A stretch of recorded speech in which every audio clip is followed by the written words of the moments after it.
Assalamualaikum warahmatullahi wabarakatuh dan salam sejahtera. Saya Nurmansyah binti Mazni daripada Jabatan Kejuruteraan Elektrik Politeknik Sultan Haji Ahmad Shah akan membentangkan tajuk kajian faktor-faktor yang mempengaruhi pencapaian akademik pelajar dalam kursus Digital Electronics. Topik yang akan disentuh adalah pengenalan objektif kajian, sorotan kajian, metodologi, dapatan kajian dan kesimpulan.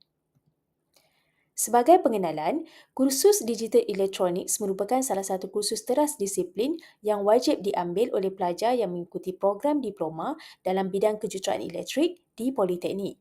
Kursus ini memberi pendedahan kepada pelajar mengenai teori asas dan aplikasi sistem digital. Antara kandungan utama kursus adalah sistem nombor dan kod, lita logik, operasi boolean, flip-flop, counter dan register. Prestasi akademik pelajar bagi kursus ini berada pada tahap yang baik. Namun, terdapat juga pelajar yang mengalami kesulitan dalam memahami kursus ini dan mendapat grade yang kurang cemerlang. Secara amnya, sesebuah institusi pengajian tinggi haruslah mempunyai matlamat dalam melahirkan graduan yang cemerlang dalam akademik. Pencapaian akademik pelajar yang cemerlang memberikan gambaran terhadap kejayaan seseorang pelajar dalam bidang akademik dan menunjukkan sejauh mana ilmu di dalam sesuatu kursus yang dipelajari itu mampu untuk dikuasai.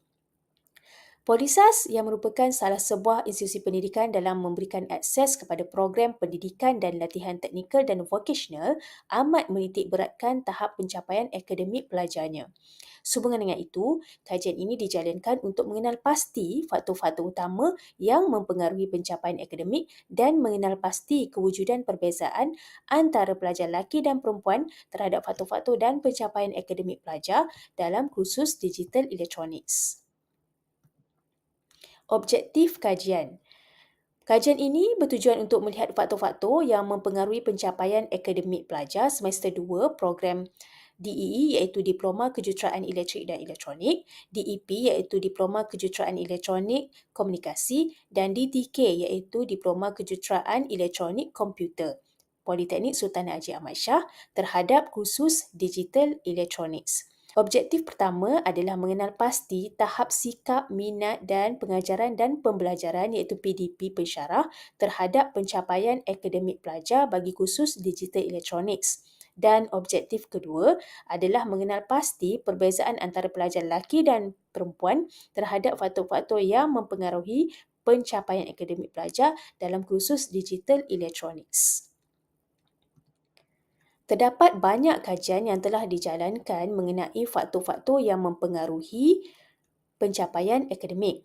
Antaranya, menurut Nur Erna Leong, Noraini dan Halimatus, sikap pelajar, minat dan pengajaran dan pembelajaran PDP pensyarah mempunyai hubungan yang signifikan antara satu sama lain dan merupakan faktor-faktor penting dalam menentukan pencapaian pelajar. Seterusnya, menurut Siti Hasmiza dan Siti Fatimah, tingkah laku seseorang dipengaruhi oleh sikapnya terhadap sesuatu perkara. Pelajar yang mempunyai sikap suka ponteng dan tidak mengambil berat tentang kehadiran boleh mempengaruhi pencapaian pelajar. Kajian seterusnya adalah daripada Siti Hawa, di mana pelajar yang mempunyai minat yang tinggi akan sentiasa berusaha dan rajin meningkatkan diri, di mana mereka akan berasa puas apabila mempelajari mata pelajaran tersebut dan memahaminya. Dan yang terakhir adalah dapatan daripada Muhammad Erfi et al. Guru yang kreatif dalam pengajaran dan mempelbagai arahan dalam kelas boleh menarik minat pelajar untuk memberi penumpuan di dalam kelas. Seterusnya adalah metodologi kajian. Reka bentuk kajian ini adalah berbentuk deskriptif dengan menggunakan pendekatan kuantitatif. T-test dan ujian korelasi Pearson diguna pakai untuk mengkaji hubungan antara pencapaian akademik dan faktor-faktor yang mempengaruhinya. Bagi sampel kajian, seramai 55 orang pelajar semester 3 daripada program DEE, DEP dan DTK yang mengambil kursus Digital Electronics pada semester sebelumnya iaitu pada semester kedua. Penentuan saiz sampel ini adalah merujuk kepada Craigie dan Morgan. Instrumen kajian yang digunakan adalah soal selidik di mana terbahagi kepada dua bahagian iaitu bahagian A, maklumat profil sampel kajian dan bahagian B iaitu 21 item soalan dari aspek sikap, minat dan PDP pensyarah. Soal selidik ini telah diadaptasi daripada soalan yang telah dibangunkan oleh Halimatus 2020. Skala Likert yang digunakan adalah 5 mata iaitu skor 1 sangat tidak setuju, 2 tidak setuju, 3 kurang setuju, 4 setuju dan 5 sangat setuju. Kajian rintis terhadap 20 orang pelajar telah dijalankan bagi menguji kesahan dan kebolehpercayaan instrumen soal selidik. Nilai kebolehpercayaan kesemua item dalam instrumen soal selidik boleh diukur dengan menggunakan kaedah ketekalan dalaman Cronbach alpha. Nilai Cronbach alpha bagi keseluruhan item yang diperolehi adalah 0.934, menunjukkan soalan ini sesuai untuk digunakan. Ini adalah dapatan daripada bahagian A iaitu profil sampel kajian. Seramai 39 orang pelajar lelaki iaitu 70.9% dan 16 orang pelajar perempuan iaitu 29.1% terlibat dalam kajian ini. Pelajar lelaki dilihat lebih dominan berbanding pelajar perempuan dalam bidang teknikal di JKE Polisas. Bagi program pula, sampel diambil satu kelas bagi setiap program di mana pelajar DEE 27 orang, pelajar DTK 18 orang dan pelajar DEP 11 orang. Bagi grade pelajar pula, 39 orang iaitu 70.9% memperolehi grade B ke atas, manakala selebihnya seramai 16 orang iaitu 29% memperolehi grade B tolak, C tambah dan C tolak. Dapat dilihat di sini, pencapaian akademik adalah dalam keadaan yang baik, namun masih terdapat pelajar yang menunjukkan prestasi yang kurang cemerlang. Seterusnya adalah dapatan bagi bahagian B iaitu analisis deskriptif. Skor min purata keseluruhan bagi ketiga-tiga faktor adalah pada tahap tinggi iaitu 4.51. Faktor PDP pensyarah menunjukkan skor min yang tertinggi iaitu 4.67 diikuti dengan sikap 4.48 dan min terendah adalah faktor minat iaitu 4.38. Dapatan bagi faktor sikap. Didapati nilai min tertinggi iaitu 4.62 pada item kedua iaitu saya kerap hadir ke kelas dan pada item yang ketujuh, saya sering berbincang permasalahan dengan rakan-rakan mengenai pembelajaran. Hal ini menunjukkan pelajar yang kerap menghadiri kelas boleh memperolehi prestasi akademik yang baik. Seterusnya, skor min kedua terendah iaitu 4.35 pada item yang ketiga iaitu saya akan membuat catatan dan nota ringkas semasa sesi pembelajaran. Fenomena ini mungkin disebabkan penggunaan telefon pintar semasa sesi pembelajaran. Dan skor min yang terendah iaitu 4.33 iaitu pada item yang kelima, saya membuat latihan soalan-soalan peperiksaan yang lepas. Ini menunjukkan terdapat pelajar yang kurang membuat latihan soalan peperiksaan yang lepas walaupun koleksi soalan peperiksaan boleh dicapai dengan mudah melalui laman web. Seterusnya, dapatan daripada faktor minat. Skor min tertinggi adalah 4.49 iaitu pada item keempat dan ketujuh.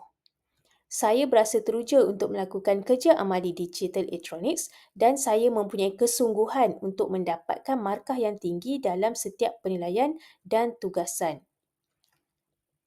Dan skor min yang terendah adalah 4.13 iaitu pada item yang keenam. Saya berusaha mendapatkan latihan dan penyelesaian daripada laman web berkaitan. Ini menunjukkan pelajar berasa cukup dengan hanya mempunyai latihan-latihan pengukuhan yang diberikan oleh pensyarah. Seterusnya, dapatan dari faktor PDP pensyarah. Nilai min tertinggi iaitu 4.75 adalah pada item yang ketujuh, pensyarah bersikap profesional semasa proses pengajaran dan pembelajaran.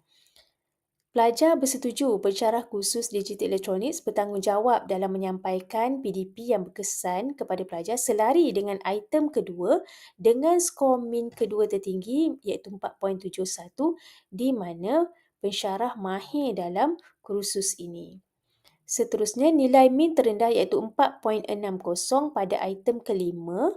Pensyarah mengajar secara kreatif untuk menarik minat saya. Dan yang keenam, pensyarah mengambil berat terhadap pembelajaran saya.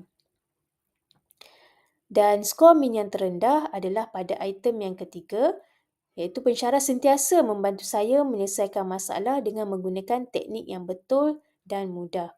Faktor bilangan pelajar yang agak ramai dan juga tugas-tugas sampingan lain pensyarah berkemungkinan mempengaruhi hasil dapatan skor min terendah ini.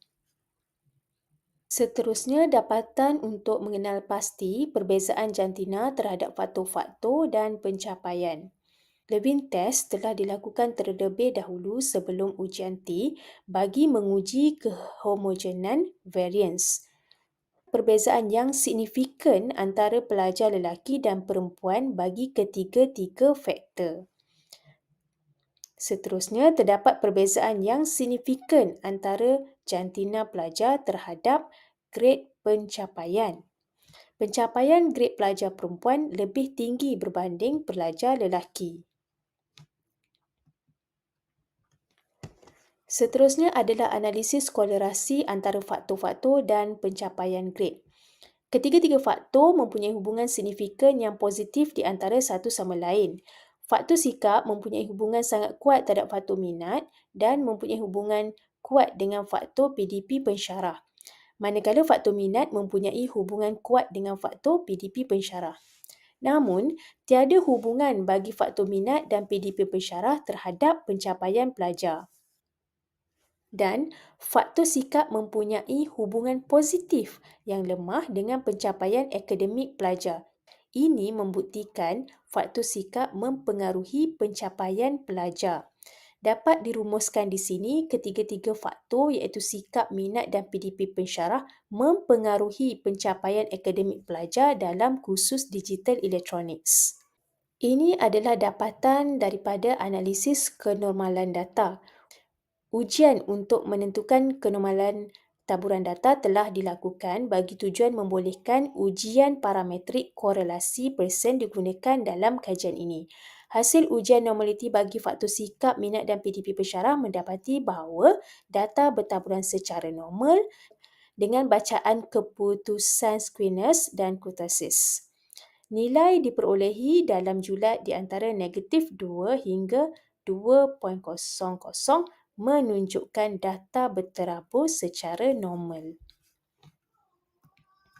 Sebagai kesimpulan, dapatan kajian menunjukkan faktor sikap lebih mempengaruhi pencapaian akademik pelajar di mana faktor ini mempunyai hubungan korelasi terhadap pencapaian akademik pelajar.